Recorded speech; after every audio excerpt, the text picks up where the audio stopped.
Guess what I got for dinner tonight? I got Chick-fil-A. So the drink of choice, a vanilla milkshake. I got my usual order. It's just a spicy chicken sandwich with pepper jack cheese, no pickles because I hate pickles. And I also got fries, but my DoorDasher ate all my fries.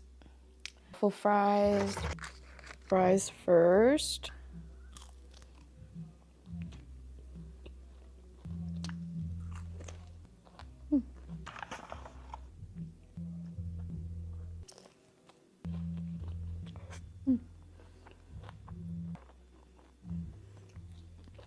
Do you guys dip your fries in your shake? It saved my life. I'm not gonna lie, this is my first meal of the day and it's 5 p.m.